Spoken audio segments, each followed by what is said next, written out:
नमस्कार बच्चों, मैं विक्रम सिंह। मैं आज आपको पढ़ाने वाला हूं रासायनिक बंध यानी केमिकल बॉन्डिंग। पूरी केमिस्ट्री को सीखना है, समझना है, तो आपको रासायनिक बंध समझना होगा, सीखना होगा। अगर आप रासायनिक बंध नहीं जानते हैं तो केमिस्ट्री आपको कभी भी समझ में नहीं आएगी। न इनऑर्गेनिक आएगा, न ऑर्गेनिक आएगा, न फिजिकल केमिस्ट्री ही आपको ठीक ठाक समझ में आएगा। बहुत सारे न्यूमेरिकल इन्हीं बंधों के बेस पर ही संभव हो पाता है। आपको रासायनिक अभिक्रिया बनाने नहीं आता है, आपको रिएक्शन संतुलित करने में तकलीफ हो रही होगी, या आपको केमिस्ट्री के रिएक्शंस को आप सॉल्व ही नहीं कर पा रहे होंगे, तो इसका सबसे बड़ा कारण है रासायनिक बंध का ठीक से ना समझना। आप जानते हो सोडियम क्लोरीन से मिलकर के सोडियम क्लोराइड बनाता है, NaCl बनाता है। तो सोडियम और क्लोरीन किस प्रकार आपस में जुड़े होंगे ये समझना है। हाइड्रोजन और ऑक्सीजन आपस में जुड़ते हैं और ये हाइड्रोजन और ऑक्सीजन आपस में जुड़ करके पानी बना लेते हैं। पानी भी बनता है हाइड्रोजन और ऑक्सीजन के मिलने से, हाइड्रोजन पेरोक्साइड भी बनता है। ये कैसे संभव है?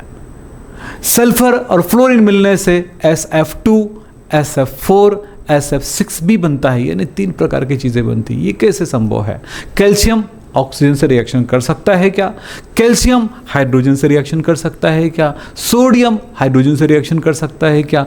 क्यों करता है और कैसे करता है, और आपस में मिलते हैं तो क्या बनाता है? ये सारी चीज़ों को सीखने के लिए आपको लाइन से एक एक चीज़ें सिखाते जाऊंगा। पहले केमिकल बॉन्डिंग की बेसिक बातों को पढ़ाऊंगा, फिर उसके बाद बंधों के प्रकारों को समझाते हुए, उनको डिटेल में समझाते हुए आगे बढ़ूंगा, और हर चीज़ को बड़ी गहराई से समझते हुए आगे जाना है बच्चों। एक बात ही याद रखना, कॉपी और पेन लेकर के बैठ जाइएगा, बस सीखना है ये सोच के मेरी क्लास में बैठिए, और ज़रूर आप एक एक चीज़ों को सीखते हुए आगे बढ़ेंगे। चलिए हम बात करते हैं, इस प्रकार से हम आयनिक बंध पढ़ेंगे, सहसंयोजक बंध पढ़ेंगे, धात्विक बंध है, ये सारी चीज़ें हैं, उपसहसंयोजी बंध है, हाइड्रोजन बॉन्ड है, ये सब हम एडवांस में भी पढ़ेंगे। और अभी आज की क्लास में इतना सिखा दूंगा कि रासायनिक बंध से संबंधित बहुत सारी चीज़ें आपके दिमाग में आ जाएगा। बस कॉपी और पेन लेकर के बैठिए, मैं बार बार बोल रहा हूँ, ध्यान देते जाइएगा। जो मैं बोलूँगा जवाब देते जाना, अगर कुछ पूछूँ तो जवाब देना, नीचे डिस्क्रिप्शन बॉक्स में जवाब देना, कहीं ना कहीं जवाब देते जाना बच्चों, ठीक है? चलो होमवर्क भी दूंगा आज के क्लास में। सबसे पहली बात भाई, रासायनिक बंध होते क्या हैं, कैसे परिभाषित करेंगे? तो भाई बोलेंगे सोडियम ने क्लोरीन के साथ, सोडियम क्लोरीन के साथ जुड़ करके NaCl बनाता है। वो जो जोड़, वो जो आकर्षण को ही हम बंध कहेंगे। क्या को? आकर्षण को बंध कहेंगे। अब बात हुआ कि किसी यौगिक में या किसी अणु में किन्हीं 2 परमाणुओं के बीच लगने वाला आकर्षण बल को हम रासायनिक बंध कहते हैं। हमने परिभाषा भी दिया है आपको। क्या बोला हमने? किसी यौगिक में उनके परमाणुओं के मध्य का आकर्षण बल, परमाणुओं के मध्य का आकर्षण बल रासायनिक बंध कहलाता है। जैसे हम बात करते हैं ना, हाइड्रोजन ऑक्सीजन से जुड़ा हुआ है, तो ये वाला जो है आकर्षण है, इस आकर्षण को ही हम क्या कहेंगे? रासायनिक बंध कहेंगे। और ये किस तरह से होता है, कैसे होता होगा, इनके बेसिक चीज़ों की तरफ जाएंगे। रासायनिक बंध बेटा 3 प्रकार का पढ़ोगे। एक होता है आयनिक बंध, दूसरा होता है सहसंयोजी बंध, और तीसरा होता है उपसहसंयोजी बंध। तीनों को शॉर्ट में आपको समझा देता हूं, उनको आपको याद रखना पड़ेगा। जो शॉर्ट लाइनें हैं ध्यान रखना। आयनिक बंध क्या होता है? एक परमाणु इलेक्ट्रॉन देता है, दूसरा परमाणु ग्रहण करता है। इलेक्ट्रॉनों के स्थानांतरण से जो बंध बनता है उसे हम कहते हैं आयनिक बंध। शॉर्ट में बता रहा हूं, फिर बाद में इसकी डिटेलिंग करेंगे तो वो ज्यादा आसान हो जाएगा आपके लिए। तो क्या बोला मैंने? एक परमाणु इलेक्ट्रॉन देता है, दूसरा लेता है, तो क्या हुआ? एक ने दिया, दूसरे ने लिया, तो आदान प्रदान कहेंगे। इलेक्ट्रॉन का स्थानांतरण बोलेंगे तो क्या कहेंगे? किन्हीं 2 परमाणुओं के मध्य इलेक्ट्रॉनों के आकर्षण स्थानांतरण से जो बंध बनता है उसे हम आयनिक बंध कहते हैं। क्या बोला मैंने? किन्हीं 2 परमाणुओं के मध्य इलेक्ट्रॉन के स्थानांतरण से जो बंध बनता है उसे हम आयनिक बंध कहते हैं। और इसका डिटेल समझेंगे तो बहुत अच्छे समझ में आ जाएगा। फिलहाल इतना याद रखना, छोटी छोटी लाइनें याद रखना है ना।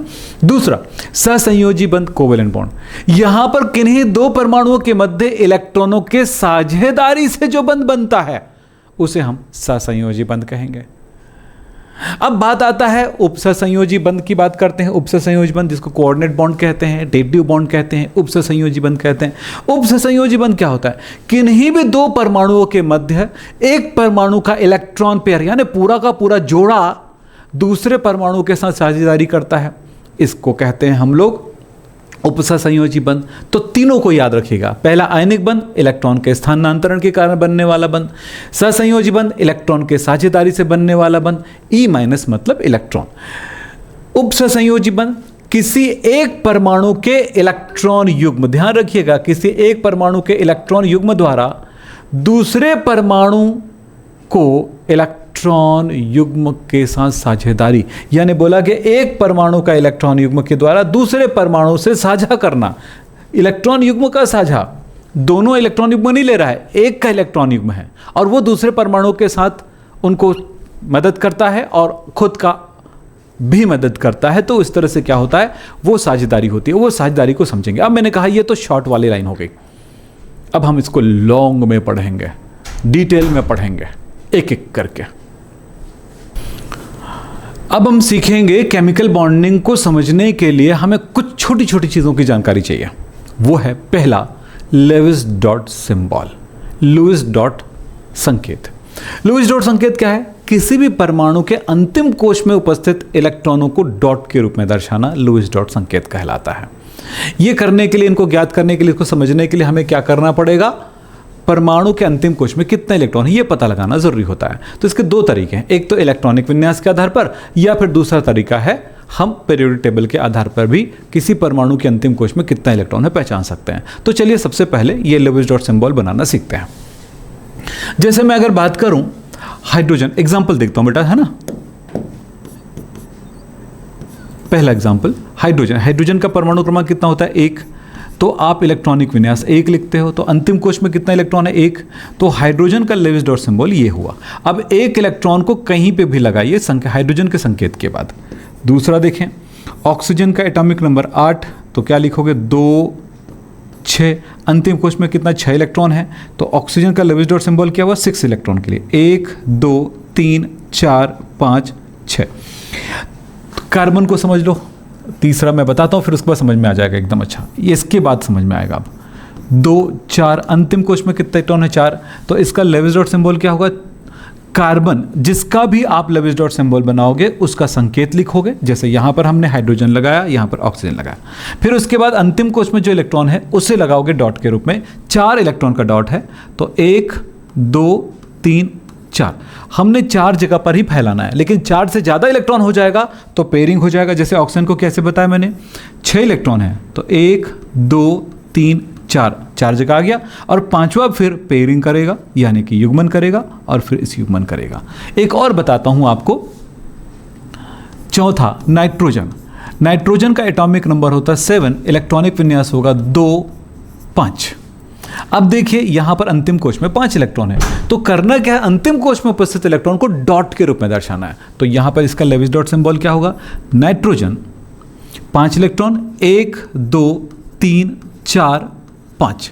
अब ये समझना है, इस इलेक्ट्रॉन को कहते हैं, ये जो अकेला अकेला इलेक्ट्रॉन है इसको कहते हैं अनपेयर इलेक्ट्रॉन।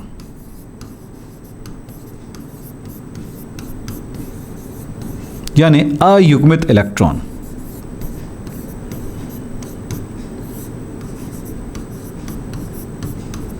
और ये सभी अयुग्मित इलेक्ट्रॉन है ना, ये भी अयुग्मित इलेक्ट्रॉन है, ये भी अयुग्मित इलेक्ट्रॉन है। परंतु ये जो है जोड़ी में, इसको जोड़ी नहीं कहे कि क्या कहते हैं, इसको इलेक्ट्रॉन जोड़ा कह सकते हैं, तो इलेक्ट्रॉन पेयर कहते हैं इसको।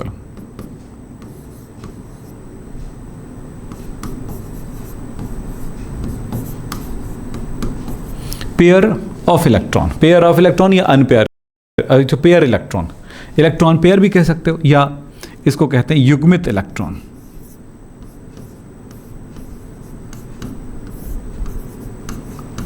अब आपने यहां पर समझ लिया कि पेयर इलेक्ट्रॉन, अनपेयर इलेक्ट्रॉन। हमें ये लेविस डॉट सिंबल जानना होगा। एक दूसरा तरीका बताता हूं, इसमें इलेक्ट्रॉनिक विन्यास बना के किए। एक और तरीका है आपके इलेक्ट्रॉनिक विन्यास बनाने वाला, आपको याद होगा, आपको समझ में आता होगा। 5वां नंबर का एग्जाम्पल यहां पे लिख देता हूं एक दूसरे तरह से। जैसे ऑक्सीजन है, ऑक्सीजन का एटॉमिक नंबर कितना है? 8। तो इलेक्ट्रॉनिक विन्यास क्या होगा? 1s2, 2s2, 2p4। Valence shell, जो आखिरी कोश होता है, इसको कहा जाता है संयोजी कोश। इसको क्या कहते हैं? संयोजी कोश या वैलेंस सेल कहा जाता है, वैलेंस शेल। तो वैलेंस सेल में या संयोजी कोश में जो इलेक्ट्रॉनिक विन्यास होता है उसको कहते हैं valence shell electronic configuration. Yes, तो ये इलेक्ट्रॉनिक विन्यास हुआ।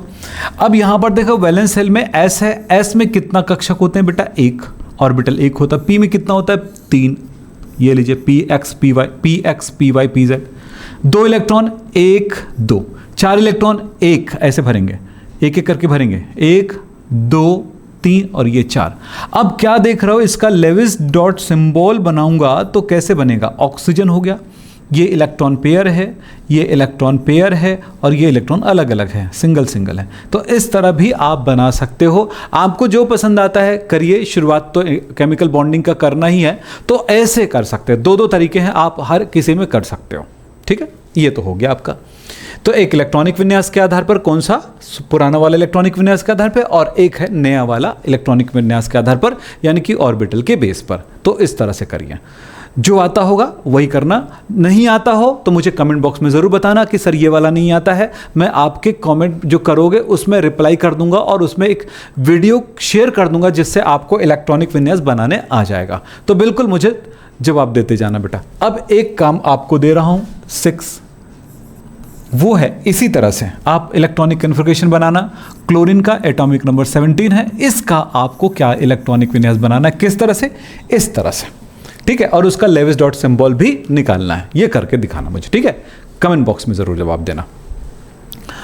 अब दूसरी बात होगी कि भाई आपको दूसरा तरीका बता रहा हूं।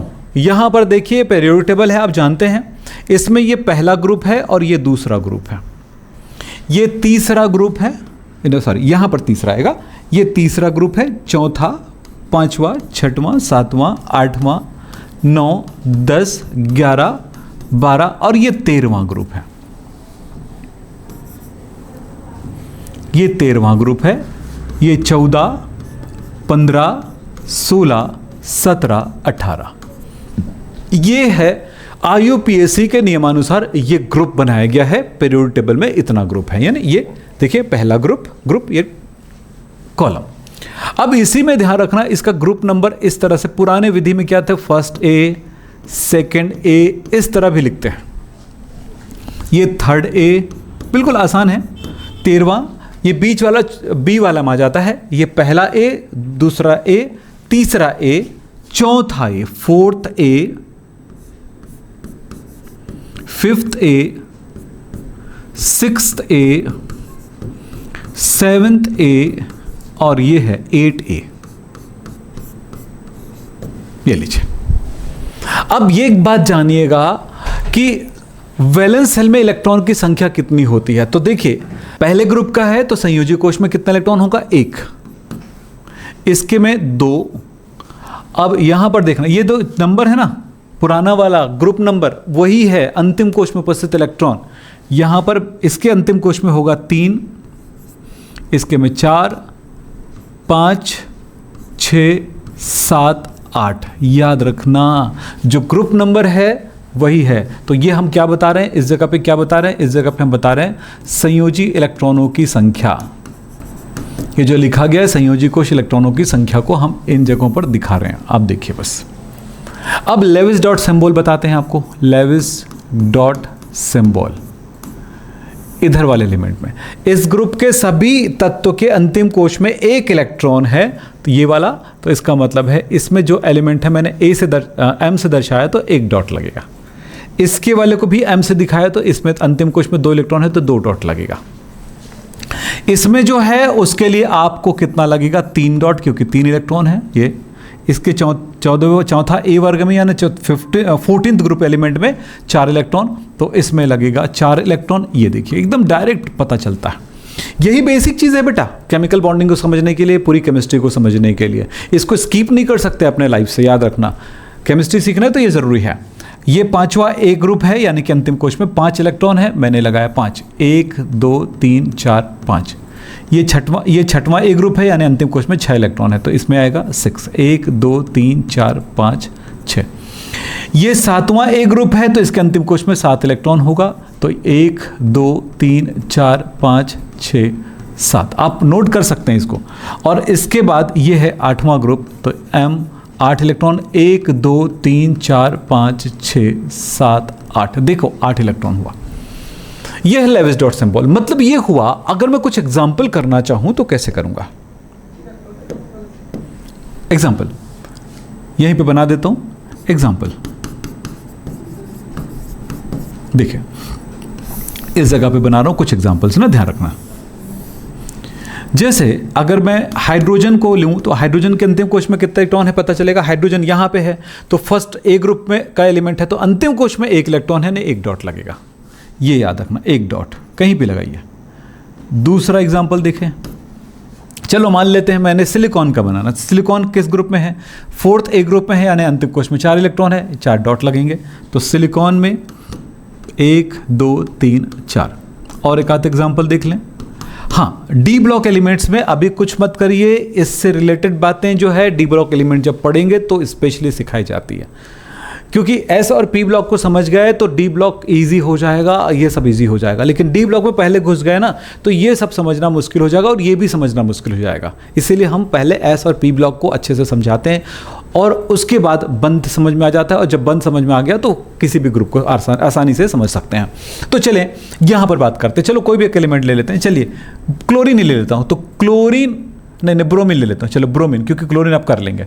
ब्रोमीन किस ग्रुप में है? 7th ए ग्रुप में है, 17वां ग्रुप यानी 7th ए ग्रुप, यानी 7 इलेक्ट्रॉन है। तो क्या होगा?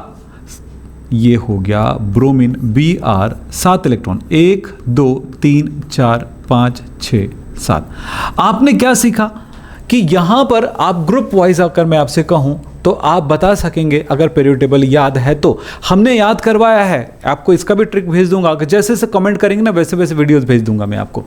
तो फर्स्ट ग्रुप के एलिमेंट है लीना के रबड़ी से फ्रूट निकला, दूसरे ग्रुप के एलिमेंट बेटा मांगे काला शर्ट बाप राजी, इस तरह से याद कराया मैंने। तो आप इस तरह से याद करके उसका पूरा उपयोग कर सकते हैं पीरियड टेबल का। तो पीरियड टेबल का पूरा यूज होने वाला है। आप समझ में आ गया, लेविस डॉट सिंबल जरूरी है। लेविस डॉट सिंबल 2 तरह से बनाया जा सकता है, एक इलेक्ट्रॉनिक विन्यास के आधार पर, दोनों प्रकार के इलेक्ट्रॉनिक विन्यास के आधार पर, और एक है पीरियड टेबल के आधार पर भी लेविस डॉट सिंबल बता सकते हो। अब समझना है कि आपको लेविस डॉट सिंबल पता चल गया, अब तो आसान हो गया, बिल्कुल आसान हो गया। आपको तीनों प्रकार के केमिकल बॉन्डिंग समझाना मेरे लिए बड़ा आसान हो जाएगा, आपको समझना आसान हो जाएगा। तो चलते हैं आगे बढ़ते हैं। अब बात करूंगा, हाँ कुछ एग्जांपल और लेके चलना। मैं कुछ वर्क दे रहा हूं, होमवर्क। आप बताना बेटा आर्सेनिक का क्या होगा लेविस डॉट सिंबल, नाइट्रोजन का क्या होगा, फास्फोरस का क्या होगा, सल्फर का क्या होगा, हीलियम का क्या होगा, नियॉन का क्या होगा। इस तरह से बहुत सारे एलिमेंट जो भी आपको मिले। एसबी एंटीमनी का क्या होगा, लेड के लिए क्या होगा, पीबी के लिए क्या होगा, इसी तरह से कैल्शियम स्ट्रांसियम के लिए क्या होगा, ऐसे आप बता सकते हैं। ठीक है, तो ये आपका वर्क है, जितना बना सकते हैं आप मुझे बताना, कोई भी प्रॉब्लम मैं सॉल्व करूंगा आपका। ठीक है, चलो आगे बढ़ते हैं। अब आता है अष्टक नियम। अष्टक नियम क्या है? और ये अष्टक नियम से ही केमिकल बॉन्डिंग की बातें कही जाती हैं। अष्टक नियम है क्या? ये कहता है किसी भी परमाणु के अंतिम कोश में 8 इलेक्ट्रॉन हो जाए ना तो वह स्थायी हो जाता है, यानी अब उसे बंद बनाने की आवश्यकता नहीं होती है। यानी बंद क्यों बनाता है? कि अंतिम कोश में 8 इलेक्ट्रॉन हो जाए। यही बात कहा गया है, परमाणु के अंतिम कोश में 8 इलेक्ट्रॉन होने पर वह स्थायी हो जाता है।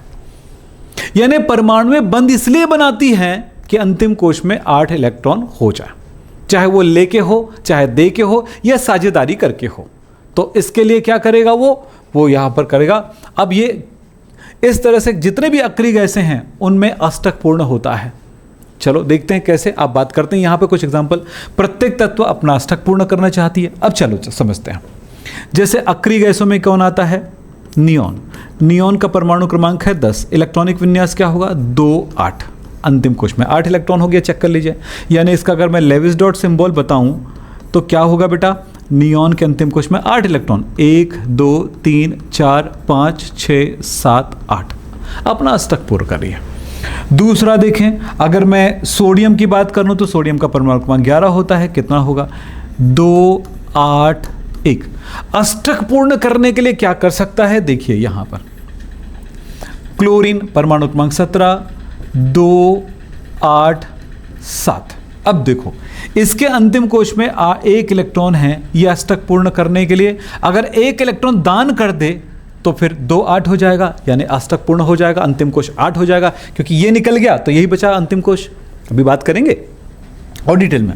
इसको एक इलेक्ट्रॉन चाहिए, कहीं से मिल गया तो 8 हो जाएगा। यही खेल होने वाला है इसमें, किसमें? परमाणुओं में। तो वो कुछ ना कुछ तो करेगा। इसी तरह से देखें हाइड्रोजन और हीलियम, अपवाद के बारे में बात कर देता हूं थोड़ा सा। अपवाद, एक्सेप्शन, कि हाइड्रोजन अंतिम कोश में 1 इलेक्ट्रॉन होता है और हीलियम के अंतिम कोश में 2 इलेक्ट्रॉन होते हैं, और इसका दोनों इलेक्ट्रॉन अलग अलग नहीं रहता हीलियम का। ये भी अपवाद है, आप याद रखिएगा, एक ही जगह रहेगा, लेकिन बाकी सब में वो डिस्ट्रीब्यूट हो जाएगा। तो हम समझते हैं हाइड्रोजन के अंतिम कोश में 1 इलेक्ट्रॉन, हीलियम के अंतिम कोश में 2 इलेक्ट्रॉन। ये थोड़ा सा याद रखना।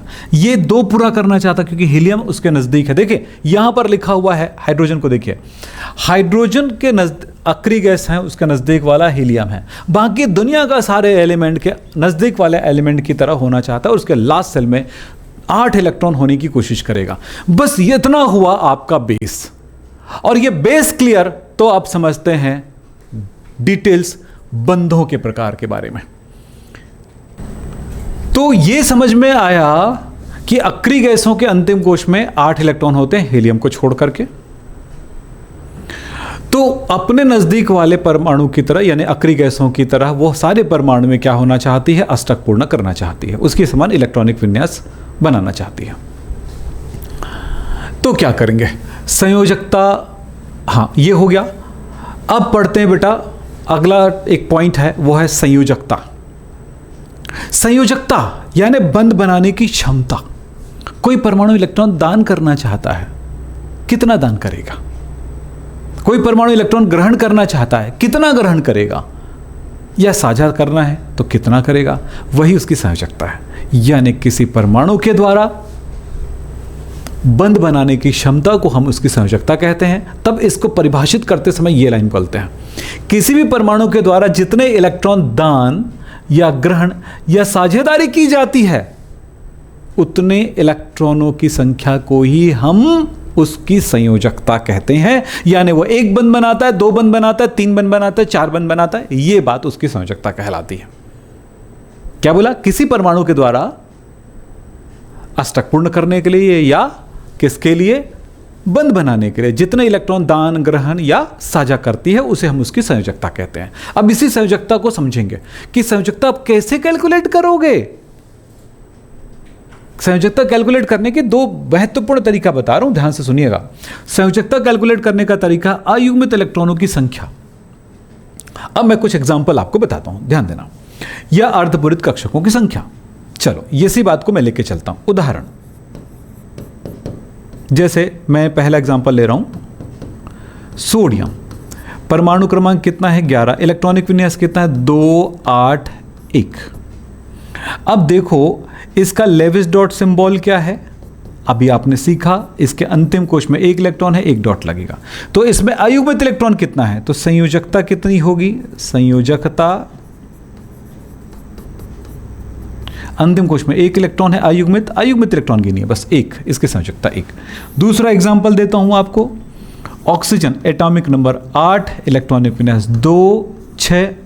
लेविस डॉट सिंबल देख लीजिएगा, लेविस डॉट सिंबल क्या बता रहा है? ऑक्सीजन अंतिम कोश में 6 इलेक्ट्रॉन, 1 2 3 4 5 6। अयुग्मित इलेक्ट्रॉन कितना है बेटा? इसको कहते हैं अयुग्मित। मैंने बताया था unpaired electron, number of unpaired electron कितना है? 2। इसकी संयोजकता हो गया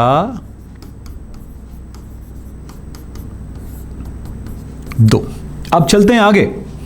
इसी तरह से मैं अगर नाइट्रोजन एटॉमिक नंबर 7, इलेक्ट्रॉनिक विन्यास 2 5, लेविस डॉट सिंबल बनाइए, 1 2 5 इलेक्ट्रॉन, 1 2 3 4 और ये 5। बस लेविस डॉट सिंबल बनाने आना चाहिए, इलेक्ट्रॉनिक विन्यास आना चाहिए। नहीं आता है, मैंने कहा, बार बार बोल रहा हूं ना, ध्यान देना। मेरे नंबर पे कॉल भी कर सकते हो अगर समझ में नहीं आता कोई चीज़, तो है ना, तो मैं आपको पूरा हेल्प कर दूंगा। चलिए ये हो गया।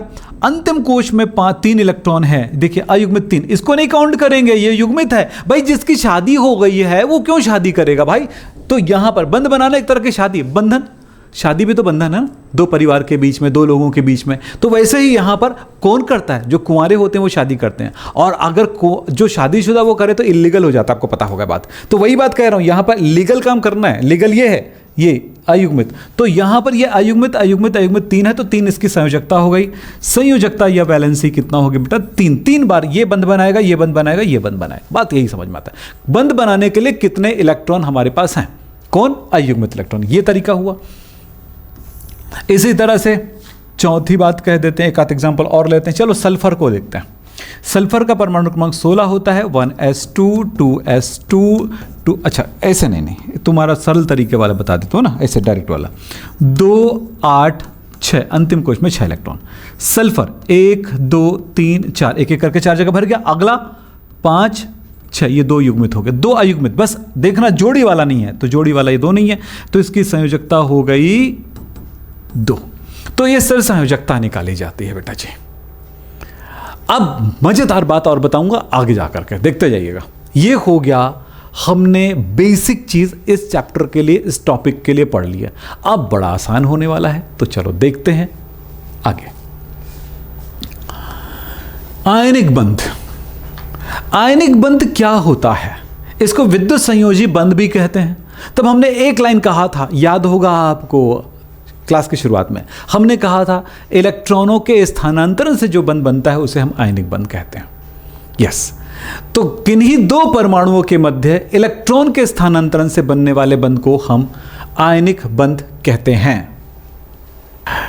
इलेक्ट्रॉनों के स्थानांतरण से बने बंध को हम कहते हैं आयनिक बंध। अब ये बात देखें, स्थानांतरण मतलब एक के पास इलेक्ट्रॉन जो है वहां से निकल करके दूसरे के पास जाएगा। तो कैसे?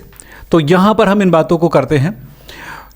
यह बंध धातु और अधातु के बीच होगा। अब समझेंगे यहां पे, धातु जो होता है ना, इलेक्ट्रॉन दाता है, और अधातु जो है इलेक्ट्रॉन ग्राही है। अब समझना है इलेक्ट्रॉन दाता और इलेक्ट्रॉन ग्राही, धातु अधातु को। आप पीरियोडिक टेबल को याद रखिएगा, हमेशा याद रखना जरूरी है। थोड़ी सी बात बताता हूं, ध्यान रखिएगा, मैं दिखा रहा हूं आपको। आवर्त सारणी में एक बात याद रखना, बोरॉन से ऐसे तिरछे चले जाना, कैसे, डायगोनल ऐसे, और इसके बाद सिलिकॉन का नीचे, आर्सेनिक का नीचे, इस तरह से इनके नीचे। ये सारे तत्व जो होते हैं वो उपधातु होते हैं। ये क्या होते हैं? उपधातु, मेटलाइट। अब समझना, उप धातु इंग्लिश में क्या बोलते हैं? मेटलाइट बोलते हैं। उप धातु के इस साइड अधातु होता है और इस साइड धातु होता है। धातु यानी मेटल, ये नॉन मेटल। चलिए, ये बोरॉन है, उपधातु है, ये अधातु है, अधातु है, और इस बोरॉन के इस साइड जो भी आएगा वो धातु है। अब हाइड्रोजन और हीलियम ऊपर वाला दोनों अधातु है, याद रखना। उसके बाद देखिए, सिलिकॉन अधातु है, उधर जाएंगे तो इधर धातु है, मेटल है, मेटल है। तो आप समझ गए कि इधर वाला मेटल होता है। तो सारे एस ब्लॉक एलिमेंट, हाइड्रोजन को छोड़ करके सारे एस ब्लॉक एलिमेंट मेटल है, ये नॉन मेटल है, बाकी सारे मेटल है। इधर का सब कुछ नॉन मेटल है, और ये देखो D block element, F block element, सब के सब मेटल होते हैं। तो मेटल और नॉन मेटल के बीच बंध बनता है, आयनिक बंध बनता है धातु और अधातु के बीच में। तो हमने कहा धातु और अधातु के बीच में। एक एग्जाम्पल लेते हैं और ये बात समझ में आ जाएगा। इलेक्ट्रॉन दाता होता है धातु, इलेक्ट्रॉन ग्राही होता है अधातु। चलिए उदाहरण पे बात करते हैं। मैंने एक धातु लिया सोडियम और दूसरा मैंने क्लोरीन। समझना है इनको। एग्जाम्पल पहला, सोडियम और क्लोरीन क्या बनाएगा, इसको जरा समझेंगे। सोडियम आपको याद है, परमाणु क्रमांक 11 2 8 1, अंतिम कोश में 1 इलेक्ट्रॉन, डॉट 1 लगेगा इसमें। लेविस डॉट सिंबल के आधार पे बनाते हैं। दूसरा क्लोरीन, एटॉमिक नंबर 17 यानी परमाणु क्रमांक 17, इलेक्ट्रॉनिक विन्यास 2 8 7। इसके अंतिम कोश में 7 इलेक्ट्रॉन है, इसके अंतिम कोश में 1 इलेक्ट्रॉन, इसके अंतिम कोश में 7 इलेक्ट्रॉन है, तो मैं लिखूंगा 1 2 3 4 5 6 7। अब देख रहे हैं इसके अंतिम कोश में 1 इलेक्ट्रॉन, अष्टक पूर्ण करने के लिए या तो इनको 7 इलेक्ट्रॉन ग्रहण करना पड़ेगा या फिर 1 इलेक्ट्रॉन दान कर देगा। तो 1 इलेक्ट्रॉन दान करेगा तो इतना बचेगा, तो सोडियम 1 इलेक्ट्रॉन दान कर रहा है। चलो देखते हैं, सोडियम 1 इलेक्ट्रॉन दान कर रहा है,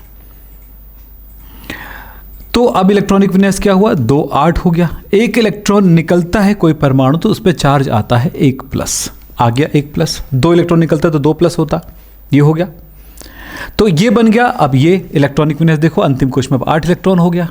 अब ये इसको हम नहीं दर्शाएंगे, नहीं शो करेंगे, अंतिम कोश में ये बचा है तो 8 इलेक्ट्रॉन शो करेंगे, इसकी जरूरत नहीं है, बस ये है कि इलेक्ट्रॉन निकल गया है, ये समझ जाओ। एक अब बात करते हैं, तो ये इलेक्ट्रॉन कहाँ गया होगा, थोड़ी देर में बात करते हैं।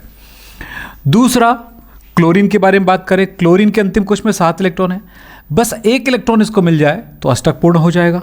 तो देखें क्लोरीन 1 2 3 4 5 6 7 है, 1 इलेक्ट्रॉन इसने ग्रहण कर लिया। मैं यहां पर कलर चेंज कर देता हूं, ये लीजिए, ये माइनस चार्ज हुआ। अब इलेक्ट्रॉन लिया तो माइनस हुआ। अब इलेक्ट्रॉनिक विन्यास देखो, पहले था 2 8, 1 इलेक्ट्रॉन और ग्रहण कर लिया इसने, 7 हो गया, तो 8 7 8 हो गया, तो 2 8 8 हो गया। देखो दोनों ने अष्टक पूर्ण कर लिया।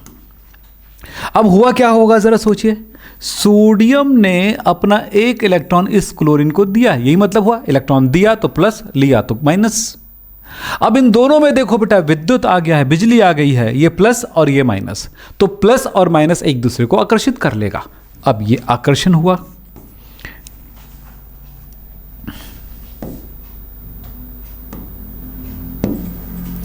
Na+ और Cl पर अंतिम कोश में इस तरह से 8 इलेक्ट्रॉन हो चुके हैं।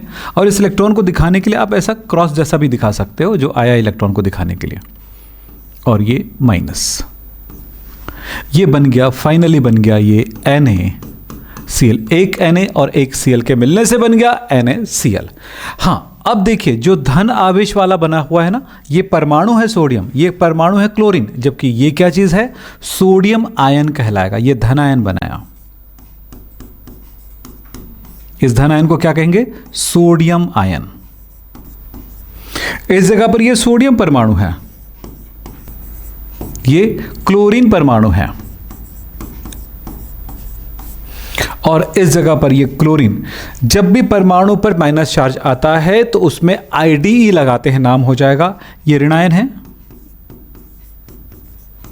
ऋणायन में IDE लगाते हैं तो ये नाम हो जाएगा, क्लोरीन से हो जाएगा क्लोराइड, IDE। ये भी जान ले तो अच्छी बात है, नहीं जानते कोई परेशानी नहीं है अभी। तो ये बन गया, अब जो बना है ये कहलाएगा, इसी कारण से ये कहलाता है सोडियम क्लोराइड। तो ये बन गया सोडियम क्लोराइड, ये बन गया सोडियम क्लोराइड। अब एक एग्जांपल और दिखाता हूं, उसके बाद बड़ा आसान हो जाएगा आपके लिए समझना। चलो एक एग्जांपल और, बस एक एक दो एग्जांपल करते हैं। दूसरा एग्जांपल, Ca और Cl के बीच में बंध बनेगा कि नहीं, चेक करते हैं। क्लोरीन के अंतिम कोश में कितने इलेक्ट्रॉन है, तो क्लोरीन का परमाणु क्रमांक 20 होता है, 2 8 8 2, ये इलेक्ट्रॉनिक विन्यास है इसका। तो इसके अंतिम कोश में 2 इलेक्ट्रॉन है, 1 और ये 1, संयोजकता 2 दिखा रहा है। इसकी संयोजकता 1 थी, इसकी संयोजकता 1 थी, इसकी संयोजकता 1 थी, 1 इलेक्ट्रॉन दान करने की क्षमता था, इसकी संयोजकता 1 है, 1 इलेक्ट्रॉन ग्रहण करने की क्षमता हो गई। यस, यहां पर कैल्शियम में 2 इलेक्ट्रॉन दान करने की क्षमता आ रही है क्योंकि इसकी संयोजकता 2 है। ये 2 दान करेगा, चाहे 1 ग्रहण करे कोई या 2 ग्रहण करे कोई। अब चलते हैं यहां पे क्लोरीन के बारे में बात करते हैं। क्लोरीन परमाणु क्रमांक 17, 2 8 7, ये केवल 1 ही इलेक्ट्रॉन ग्रहण करेगा, 1 2 3 4 5 6 7। देखो अंतिम कोश में 1 अयुग्मित इलेक्ट्रॉन है, अष्टक पूर्ण करने के लिए केवल 1 इलेक्ट्रॉन चाहिए। अब इस जगह पे देखें, अब यहां पर इनको बात करते हैं। चलो कैल्शियम की बात करते हैं।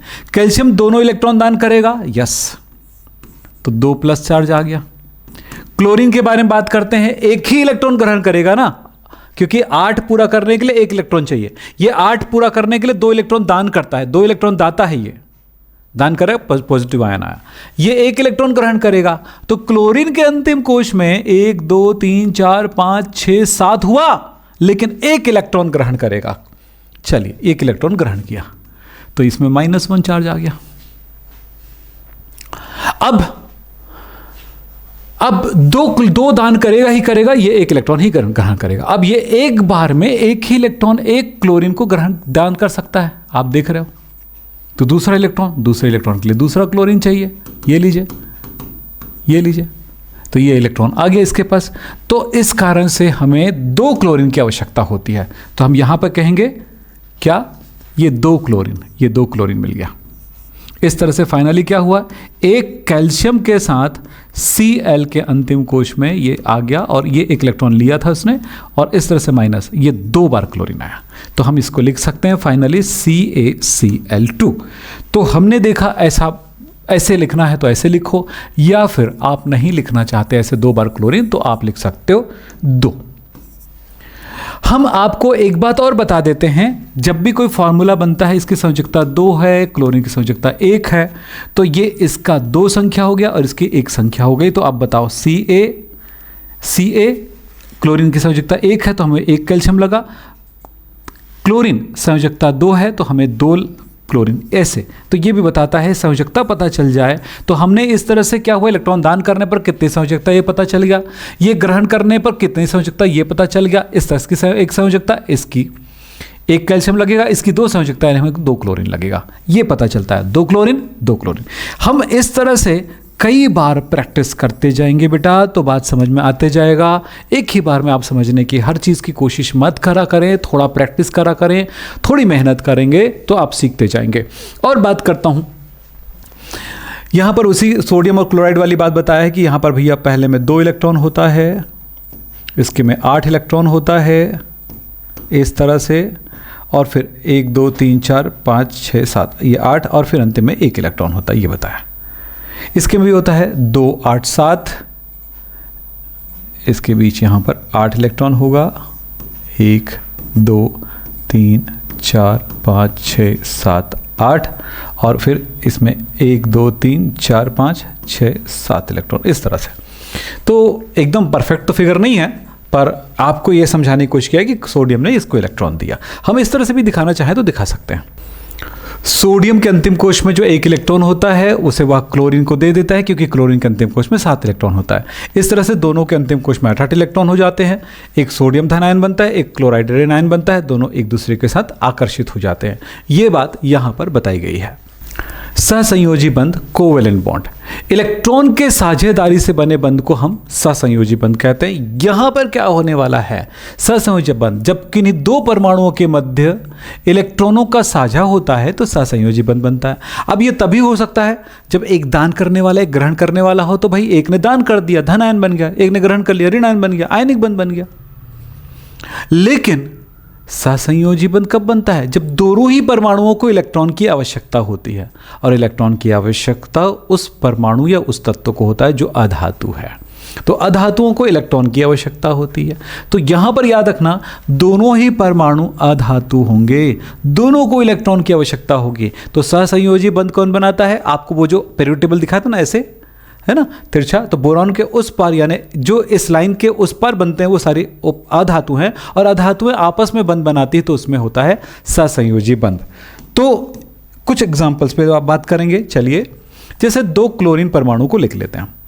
क्लोरीन परमाणु के अंतिम कोश में कितने इलेक्ट्रॉन होते हैं बेटा, 7 इलेक्ट्रॉन होते हैं। आपको यह पता है, इलेक्ट्रॉनिक विन्यास 2 8 7, परमाणु क्रमांक 17। हमने देख लेते हैं कि 2 इलेक्ट्रॉन, ये देखो इसका भी वही है 7। अष्टक पूर्ण करने के लिए इनको भी एक इलेक्ट्रॉन चाहिए, इसको भी 1 इलेक्ट्रॉन चाहिए। तो हम इसको दर्शा सकते हैं, यहां पर देखिए क्लोरीन के अंतिम कोश में 7 इलेक्ट्रॉन है, इसके ये वाला इलेक्ट्रॉन। कौन इलेक्ट्रॉन बंध में भाग लेता है, जो अयुग्मित होता है, वही तो संयोजकता है ना। तो ये हुआ। दूसरी बात है, दूसरा क्लोरीन भी दिखा देते हैं आपको। चलिए, ये दूसरा क्लोरीन है, ये लीजिए, ये लीजिए। तो अब देखिए, ये इलेक्ट्रॉन इसके साझेदारी में भाग ले रहा है, तो ये इलेक्ट्रॉन इसको दे दिया गया, इसको दे दिया गया, तो साझेदारी में चला गया इस तरह से। तो ये देखिएगा, जित साझेदारी में क्या होता है, ये वाला इलेक्ट्रॉन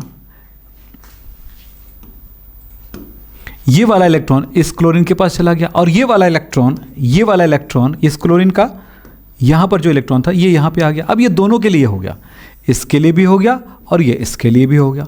जब इसके सर्कल के अंदर काउंट करो तो अंतिम कोश में 8 इलेक्ट्रॉन हो गया, 1 2 3 4 5 6 7 8। इसको काउंट करो तो 1 2 3 4 5 6 7 8, यानी दोनों ही अपना अष्टक पूर्ण कर लिया। जो अयुग्मित इलेक्ट्रॉन था वो जोड़ी बना लिया। यही जोड़ी बनाने की क्रिया को ही हम सहसंयोजी बंध कहते हैं। साझेदारी ये इलेक्ट्रॉन दोनों के लिए है। तब हम इसको इस तरह भी सोच सकते हैं। चलिए, क्लोरीन है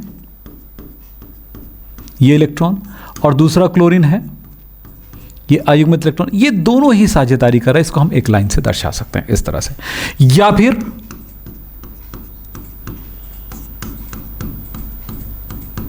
ये डॉट है, ये डॉट दोनों को जोड़ देते हैं। तो ये बताता है कि इन दोनों क्लोरीन के बीच में एक इलेक्ट्रॉन पेयर है जो बंध बना रहा है। ये हुआ सहसंयोजी बंध में इलेक्ट्रॉनों की साझेदारी। इस तरह से अष्टक पूर्ण हो जाता है। ये दो जो बंध वाला इलेक्ट्रॉन होता है ना, वो दोनों के लिए होता है। इसी को कहते हैं जितने इलेक्ट्रॉन को एक परमाणु को आवश्यकता है उतने ही दूसरे को परमाणु को आवश्यकता है, तो दोनों के दोनों साझेदारी कर लेते हैं। एक एग्जाम्पल और देखिएगा यहाँ पे O2 में यहाँ पर क्या बनाया, ये दोनों मिलकर के ये Cl अलग अलग है और यहाँ पर बन गया ये Cl2 बन गया। ये सभी को ये Cl2 है, Cl2 है, Cl2 है, तो ये Cl2 बन गया। ऑक्सीजन प्लस ऑक्सीजन को चेक करते हैं। ऑक्सीजन के अंतिम कोश में कितने इलेक्ट्रॉन होगा, 2, परमाणु क्रमांक 8, इलेक्ट्रॉनिक विन्यास 2 6, अंतिम कोश में 6 इलेक्ट्रॉन होंगे। इस तरह से 2 ऑक्सीजन, दोनों के अंतिम कोश में 6 इलेक्ट्रॉन होंगे। ये लीजिए, अब क्या करेगा, एक ऑक्सीजन ये हुआ जो पेयर वाला इलेक्ट्रॉन बंद नहीं बनाता, दूर चला जाएगा, और दूसरे ऑक्सीजन में भी देखो 2 पेयर वाला है वो दूर चला जाएगा, लेकिन अनपेयर वाला ये दोनों है। इसका अनपेयर वाला भी इस जगह पे आया, ये लीजिए बंद की जगह पे, और इसका दोनों अनपेयर वाला इसके आसपास आया और इसका दोनों अनपेयर भी इसके साथ साथ आया। तो इस तरह से हम इसको दिखा सकते हैं। इसको दूसरे अच्छे तरीके से दिखाने का तरीका होगा, ऑक्सीजन पेयर, दोनों अनपेयर अलग अलग है, दूसरा ऑक्सीजन ये लीजिए और इसका दोनों अनपेयर, तो ये इनके साथ साझेदारी किया, इनके साथ साझेदारी किया। यानी कि आप देख रहे हो 2 ऑक्सीजन परमाणु आपस में 2 बार साझे करता है।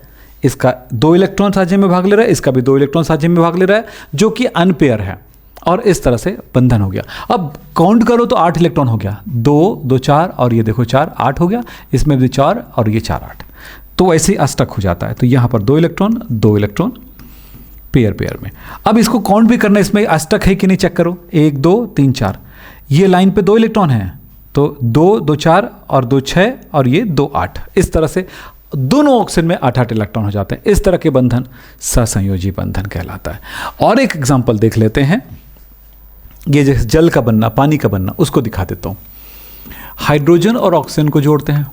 हाइड्रोजन के अंतिम कोश में 1 इलेक्ट्रॉन है, ये साझेदारी करके द्विक पूरा करते हैं, यानी कि अष्टक पूरा नहीं करता हाइड्रोजन और हीलियम, ये द्विक 2 होना चाहिए। ऑक्सीजन में अगर देखें तो अंतिम कोश में 6 इलेक्ट्रॉन है, 2 इलेक्ट्रॉन चाहिए, दोनों को चाहिए, इसको 1 इलेक्ट्रॉन चाहिए, इसको 2 इलेक्ट्रॉन चाहिए। तब ऑक्सीजन ये लीजिए 2 अयुग्मित इलेक्ट्रॉन है, हाइड्रोजन 1 अयुग्मित इलेक्ट्रॉन, इसके साथ बंध बनाया तो इसमें ये द्विक पूरा हो गया, 2 पूरा हो गया, और दूसरा हाइड्रोजन देखो तो ये इसके साथ 2 पूरा हो गया, बन गया बेटा। तो इस तरह से H2O बन रहा है, 1 ऑक्सीजन के साथ 2 हाइड्रोजन, इसको बोलूंगा मैं H2O। इतना ही आसान होता है, कोई कठिन नहीं है, बिल्कुल आप डरिए मत कोई चीज़ पे, प्रैक्टिस करते जाइएगा। मैं अगर आपको C और H के बारे में बात करूं तो कार्बन के अंतिम कोश में 4 इलेक्ट्रॉन होते हैं, मैं लिख के दिखा देता हूं, 2 4, अंतिम कोश में 4 इलेक्ट्रॉन, तो ये 4 बार बंध बनाएगा क्योंकि इसकी संयोजकता 4 है। हाँ, एक बात और है कि हाइड्रोजन 2 लगा इसलिए 2 लिख दिया मैंने। हाइड्रोजन अब 1 ही इलेक्ट्रॉन होते हैं। अब बताओ क्या होगा, कार्बन पर अंतिम कोश में 4 इलेक्ट्रॉन, हाइड्रोजन के अंतिम कोश में 1 इलेक्ट्रॉन, 1 हाइड्रोजन एक साथ इनके साथ मिलकर के इसका तो पूरा कर दिया, यहां पर इसका द्विक पूरा कर दिया। इसमें अब इलेक्ट्रॉन कितना हो गया, 1 2 3 4 5 हो गया, 8 नहीं हुआ है, अष्टक पूरा करेगा।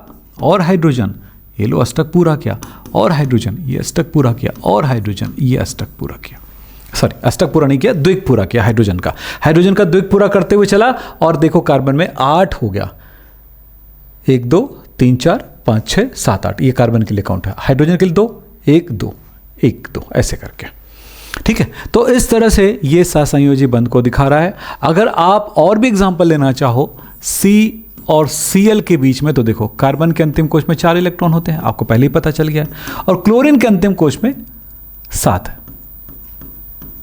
तो इसकी संयोजकता 1 है, मतलब कार्बन 1 लगेगा। कार्बन की संयोजकता कितना 4 है, 4 बार, तो ये क्लोरीन 4 लगेगा। देख लो, करके देख लो। एक कार्बन के साथ 4 अयुग्मित इलेक्ट्रॉन, और क्लोरीन हमारे पास सिर्फ एक ही बार बंध बना सकता है, ये देखो एक बार बंध बना सकता है, ये लग गया। क्लोरीन फिर भले तो इलेक्ट्रॉन बहुत सारे, परंतु अयुग्मित अनपेयर एक ही है, ये पेयर कर लिया। पेयर कर लिया मतलब शादी कर लिया, यानी कि जोड़ा बना लिया। जोड़ा ही बनाना मेन खेल है। और क्लोरीन ये लीजिए, ये यहां पे बना लिया, और यहां पर देखो इससे यहां बन गया। इस तरह से CCl4 बन गया, यानी एक कार्बन के साथ 4 क्लोरीन जुड़ गया, CCl4 बन गया। नाम सुने होंगे आप लोग। तो इस तरह से बेटा क्या होता है, आगे जाकर के ना ये केमिकल बॉन्डिंग आपको बहुत कुछ सिखाएगा। अब पढ़ते हैं उपसहसंयोजी बंध, कोऑर्डिनेट बॉन्ड या डेटिव बॉन्ड भी बोला जाता है। ये बड़ा आसान सी परिभाषा होगी, और इसकी परिभाषा क्या है, एक परमाणु इलेक्ट्रॉन पेयर को दूसरे परमाणु को साझा कराता है, इसको कहते हैं उपसहसंयोजी बंध। सारे बंधों का फुल डिटेल क्लास हमारे चैनल में मिलेगा, और डिटेल क्लास के लिए आप मुझे कॉल भी कर सकते हैं, मैं आपको पूरी जानकारी दे दूंगा। चलो यहां पर बात करें इलेक्ट्रॉन युग्म का साझा, यानी sharing of a pair of electron. तो sharing of a pair of electron, electron का पेयर का साझा होता है, इलेक्ट्रॉन की युग्म का साझा होता है। ये एक एग्जाम्पल पे ध्यान देंगे। उदाहरण ये होगा BF3 और NH3 के बीच में। अब BF3 को समझना है। बोरॉन के अंतिम कोश में बेटा ओनली 3 इलेक्ट्रॉन होते हैं, याद रखना। कितना? Only 3 electron. तो फ्लोरीन जुड़ेगा तो 1 2 3 जुड़ गया, ये पहले से इसके स्ट्रक्चर बन गया। अब बताओ बोरॉन के अंतिम कोश में अभी इलेक्ट्रॉन कितना है टोटल? 1 2 3 4 5 6 6। फ्लोरीन में तो 8 8 हो गया, ये ऐसे रहता है। यानी सहसंयोजी बंध पढ़ने के बाद ये क्लियर हो जाएगा आपका। और अभी अमोनिया बनाए थे NH3 में 1 इलेक्ट्रॉन पेयर है और 3 अनपेयर है, इसके साथ 3 हाइड्रोजन जुड़ा है। ये लीजिए। अब इसका अष्टक पूर्ण है परंतु इसका नहीं है, तो क्या करेगा? ये करेगा ये कि जिस परमाणु के पास, यानी एक अणु के किसी परमाणु के पास इलेक्ट्रॉन पेयर होगा, वो इलेक्ट्रॉन पेयर जिस परमाणु को बंध बनाने के बाद भी 2 इलेक्ट्रॉन की आवश्यकता है, यानी देखो 6 हो गया तो 2 इलेक्ट्रॉन की आवश्यकता है, तो उसको ये उपसहसंयोजी बंध से जोड़ लेगा इस तरह से। तो ये परमाणु दाता परमाणु हुआ, ये ग्राही परमाणु हुआ, और दोनों के बीच में इस इलेक्ट्रॉन का साझा हुआ। इस बंध को कहेंगे उपसहसंयोजी बंध। आपको यहां पर मैं लिख के दिखा देता हूं। ये जो बंध है इसी को कहते हैं हम लोग उपसहसंयोजी बंध।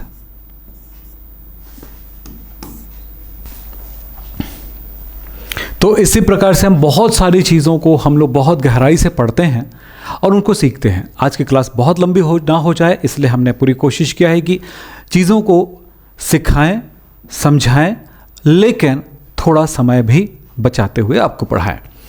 आप जितनी चीज़ों को अभी पढ़े हो उसी चीज़ को आप दोबारा 2 से 3 बार इस वीडियो को देख लो। सेव करने की ज़रूरत नहीं बेटा, आप वीडियो निकालना, क्योंकि सेव करोगे तो आपका डेटा ज़्यादा जाएगा, याद रखना। 2 बार देख लेंगे, 3 बार देख लेंगे, कोई ज़्यादा इतना नहीं जाता, क्योंकि सेव करके रखने के बाद क्या होता है, बाद में भूल जाते हैं हम लोग, तो वैसा मत करो।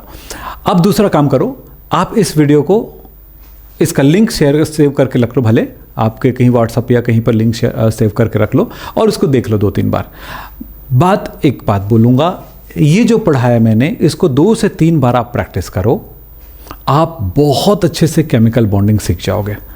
केमिकल बॉन्डिंग के बहुत डिटेल क्लास के लिए, जब ये चैप्टर बहुत डिटेल वाली क्लास आएगी या है हमारे चैनल में, तो उनको जाकर देखिए।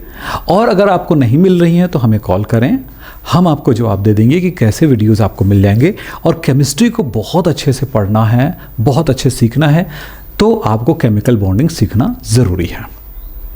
आप हमारे साथ जुड़े रहेंगे, लेकिन कुछ होमवर्क मैं दे रहा हूँ, उसको कमेंट में ज़रूर जवाब दीजिएगा। जैसे मैं अगर आप पूछूं आपसे कि BF3 और NH3 के मध्य कौन सी बंध पाई जाती है?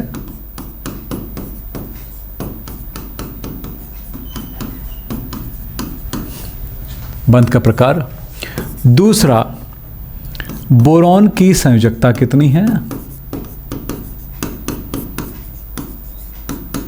बोरॉन की संयोजकता कितनी है?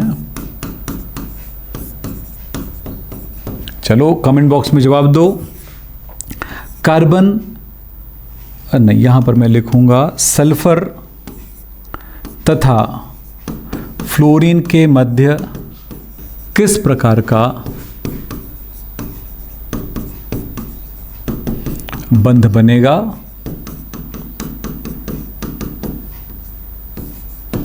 फिर मैं यहीं पर आपको एक और क्वेश्चन लगाता हूं बस। सल्फर तथा फ्लोरीन की अभिक्रिया से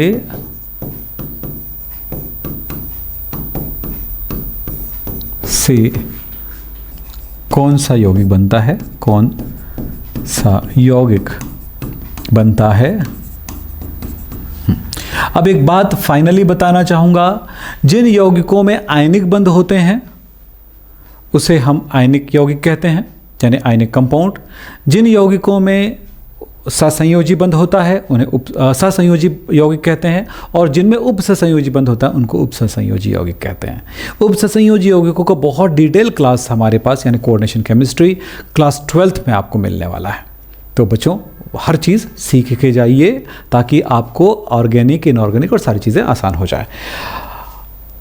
बस इतना ही कहूँगा, इन सब का जवाब दीजिए। क्लास अगर आपको पसंद आई तो बिल्कुल लाइक कीजिए, शेयर कीजिए और हमारे चैनल को सब्सक्राइब ज़रूर कीजिए ताकि आपको अच्छे अच्छे वीडियोस मिलते रहें, अच्छी अच्छी क्लासेस मिलते रहें और अपने क्लास में सुपर स्टूडेंट बने। सबसे बेहतर स्टूडेंट बनने हैं तो ये करना है आपको और अच्छे से पढ़ाई करते जाइए। आज की क्लास समाप्त करते हैं यहीं पर। धन्यवाद। Thank you.